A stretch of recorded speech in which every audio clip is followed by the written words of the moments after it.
Okay, magandang hapon mga kamukila. Iligan project pa rin tayo, no? So, nagkakaroon na naman ng mga additional na trabahoin dito sa ating project. Normal talaga yung mga kamukila sa project na pagka umpisa na yung project, may madadagdag, may mababawas, ganun talaga yun. So, update tayo dito sa mga additional works na trinabaho namin, no? And then may nagtatanong, kapag kaganyan daw, additional din ba raw yung labor? So, syempre naman, idol, no? Kaya nga importante yung kontrata sa atin kasi doon natin pagbabasihan kung ano yung mga trabaho lang na nakapaloob sa kontrata at sa unang labor na napagkasunduan. So, importante talaga na may kontrata tayo, contract agreement, para may basihan tayo, may titingnan tayo kung ano pa yung mga nagawang trabaho diya sa isang project na wala doon sa kontrata. Yun yung papatawan mo ngayon o papaluan mo ng karagdagan na additional. Okay, so update tayo. Okay, ito yung trinatrabaho namin. Pinakakulang dito sa labas is spandrel, no? Yung pinakasiling nya. So sa Monday makaumpisa na siguro kami mag spandrel kasi sa Sabado darating na yung spandrel. Bukas asikasuhin ko yung spandrel nito para by Monday makisamihan na to at lalabas na yung ganda nya. Tapos dito sa harap may papalitan tayong gutter dito mga kamukilo. So, itong buo na to hanggang dun tatanggalin ko to, papalitan natin ng bago. Itong nandito may upi na kasi, pati ito na damage kasi ng kunti. So ililipat natin to sa aming bagong gawa na additional work na kung saan yun yung 30 kitchen itong bahay na to. Damage sa pagputol kasi ng puno ng mangga mga kamukil. Yun yung dahilan kung bakit nagkaganyan. Mabuti na lang mga kamukil, di pa kami nakapagka kisame, kasi kung nauuna yung kisame nito malamang ang laki ng damage, no? So trabaho namin ngayong araw mga kamukil, trabaho ko ito pagpapabricate nitong mga frame ng ating window grill, no? So bago umalis sila kliyente kasi flight nila kanina siguro mga kamukil, no? Papuntang Ireland, ginawan ko muna sila ng design sa magiging grills, no? Kasi lagi akong sumusunod kung ano yung baka may mga sarili silang design. So nung nakita nila to, nagustuhan naman nila, so ituloy na natin to ganitong design. Ayan na. Okay. Tapos pagkatapos kung pinabricate to mga kamukil, ito na namang sliding gate. Gagawa naman tayo ng sliding gate dito. Ito yung mga additional works na naidagdag mga kamukil, mula dito sa paggagawa natin ng daanan ng tubig, no? Ginawa kong proper yung daanan ng tubig kasi walang proper na daanan ng tubig, no? Nakikita ko malakas yung ulan dito, talagang stagnant yung mga tubig dito. So itong side na to dito, pagka matapos ng buong bahay, lahat ng trabaho namin nasa clearing na kami, ipapa-slope namin to ng konti, no? Itong dito.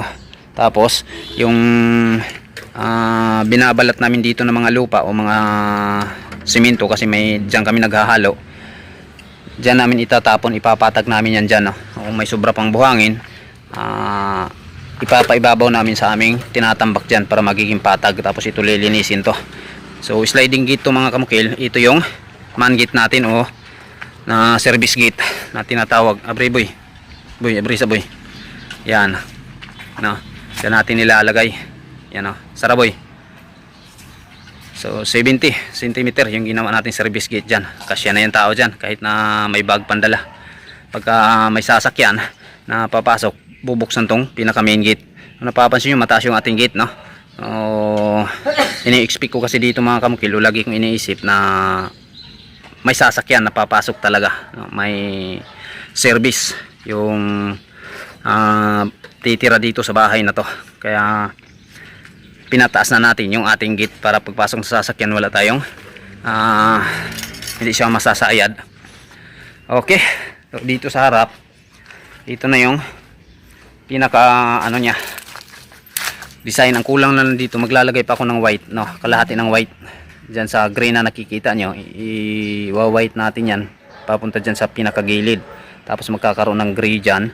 Pero itong wood accent mga kamukil, okay na po yan. Yung kulang na lang dyan pagpapakintab, gamitan natin yan ng emulsion top coat. So makikita nyo rin yan mga kamukil. Hindi tayo gagamit dito ng mga diamante top coat clear, no? Mga urethane top coat, hindi tayo gagamit. Ipapakita ko sa inyo yung kintab ng emulsion top coat na kung saan malapit nang makalimutan ng mga pintor natin. Yan, wood design, wood effect yung aking binabanat dito sa harap. So itong kalahating green na to, kung makikita nyo, iwa-white pa natin yan. May white pa naman, marami namang white na nabili natin. Yan. So ito yung wood design na ginawa natin dito. Itong poste na to. So dati ito mga kamukil, 1970s na design. Lahat binago natin dito. Renovation kasi ito na bahay. O pagpasok natin, ito yung railings nya, tapos yung grills nya dyan, no? May mga wall lamp to mga kamukil dito sa harap. Pagpasok natin, ito agad yung bubungad sa atin. Yan, pasindihin natin lahat ng mga ilaw.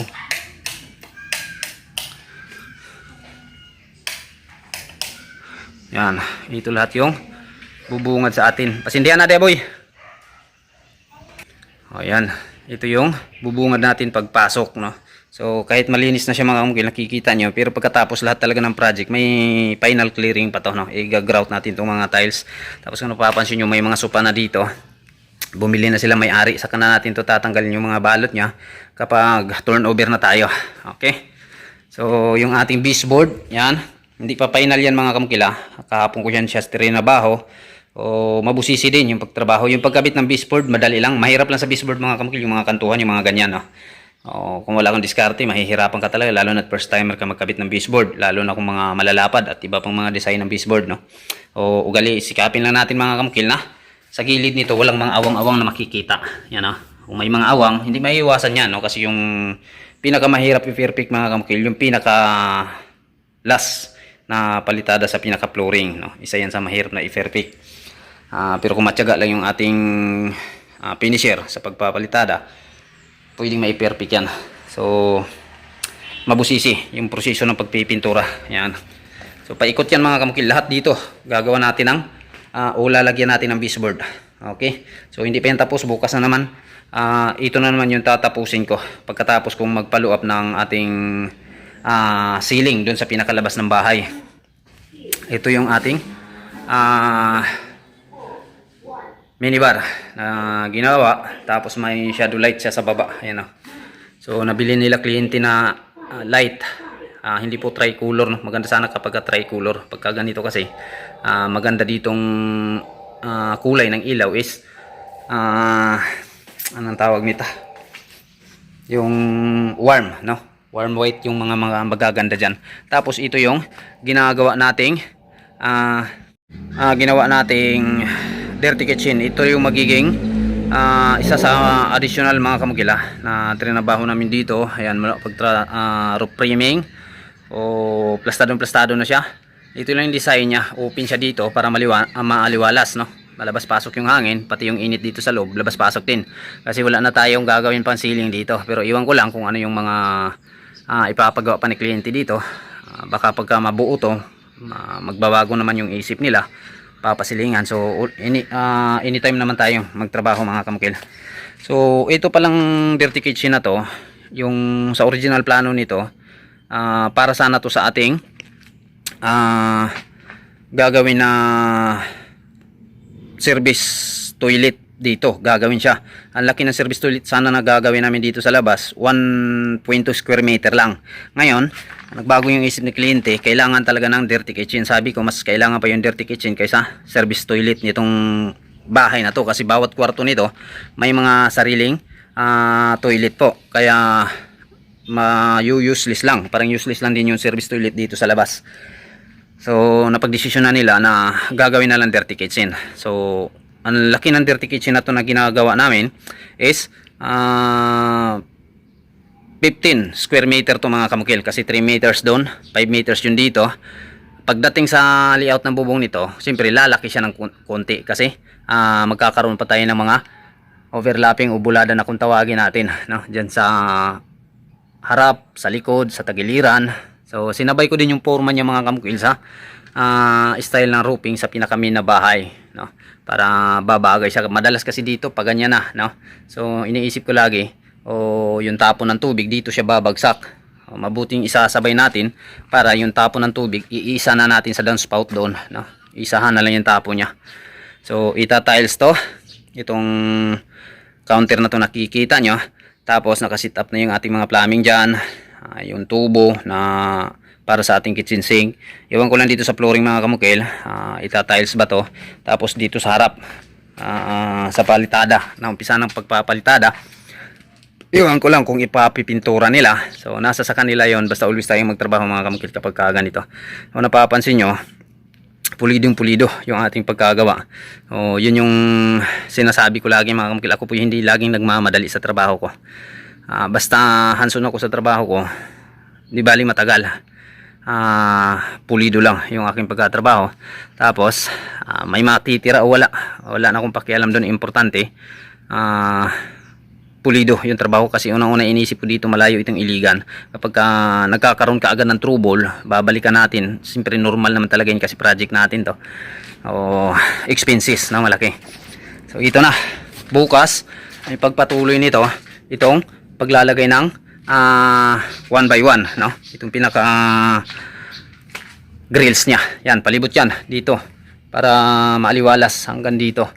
So pinto na ginagawa natin 70 cm yan. So nasa kakanya kliyente yan kung gagawa tayo ng pinto na tubular or bibili na lang ng pintuan na katulad nito. Lahat ng desisyon sa kanila, no? Natin binabase o kinukuha. So kasi sila naman yung may hawak ng budget, hindi naman tayo. Bukas pupurchase tayo ng mga tubular kasi nagkulang, pati yung sa window grill natin. Yung frame sana sa window grill mga kamukil, para sana yun dito, no? Itong wall dito, itong grills na dito sa kitchen.